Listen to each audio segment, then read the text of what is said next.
Jim Scott and Jim Manning have been working for months to get in front of the JFK Assassination Oversight Committee to testify to what they know and to what they can prove about the JFK assassination that hasn't been previously considered. Here's the latest note from Jim Scott to Congresswoman Nancy Mace and Congresswoman Paulina Luna. Good morning, staff, Luke and Cameron. After meeting you, Cameron, with Nancy Mace at the Citadel in November during the homecoming celebration, at the direction of Congresswoman Nancy Mace and Elizabeth in your Washington office, I was also guided by the author Jim Manning, who is in contact with Paulina Luna's office, to submit a request with you in order to arrange for our testimony before the Oversight Committee to share critical intelligence information concerning the truth about the assassination of President John F. Kennedy. We have the ability to present James Files to testify in person concerning his personal involvement in the assassination. CIA mercenary James Files is the man who fired the fatal shot from the Grassy Knoll in Dealey Plaza at 12:30 p.m. on Friday, 22nd of November, 1963. At present, James Files is still alive. He is one of the original members of the CIA Operation 40 assassination group that was responsible for killing President Kennedy and many others. I represent a small group of researchers who can disclose the names of the shooters and details of their direct involvement in the death of President Kennedy. James Files turned 84 years old on January 24th, 2026, and he's in very poor health. You need to act quickly while he's still alive. Please email or call me as soon as possible to discuss this interview.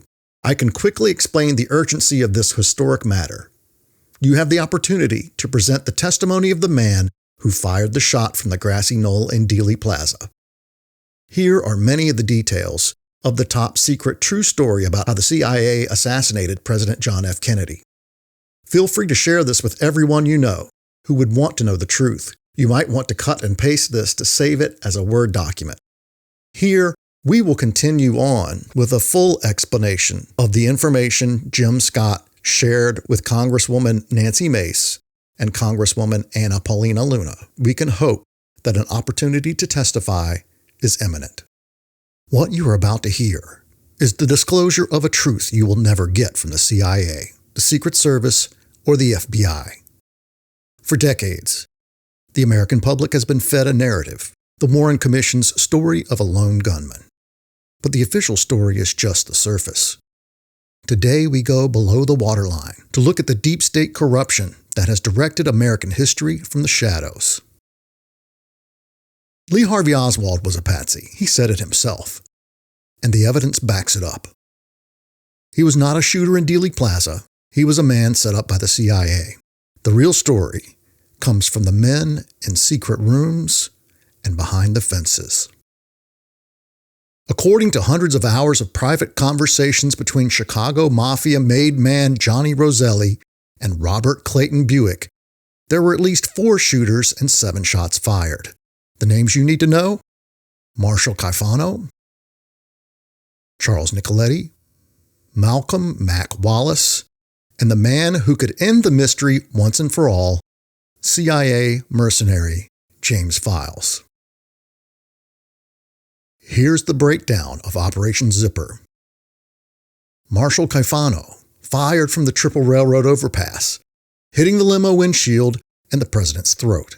Charles Nicoletti fired a .30-06 from the second floor of the Daltex building, striking JFK in the back of the head. Meanwhile, Mac Wallace was firing from the school book depository. But the final, fatal blow, it came from behind the picket fence on the Grassy Knoll.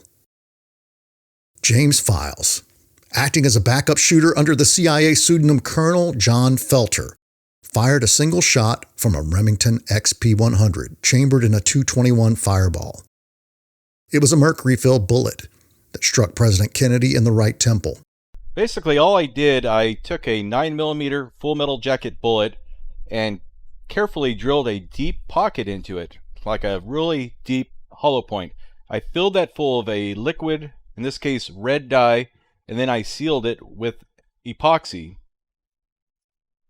The idea is to create a hydroshock condition inside the bullet, causing it to expand much more than a normal hollow point. Files was reportedly paid $30,000 cash for his role in the crime of the century. This wasn't just a rogue hit. It was a joint CIA-Mafia operation sanctioned at the highest levels, including names like J. Edgar Hoover, Allen Dulles, and even George H.W. Bush. From the assassination of Marilyn Monroe to the disappearance of Jimmy Hoffa, the script remains the same: a license to kill, used to protect the interests of the powerful.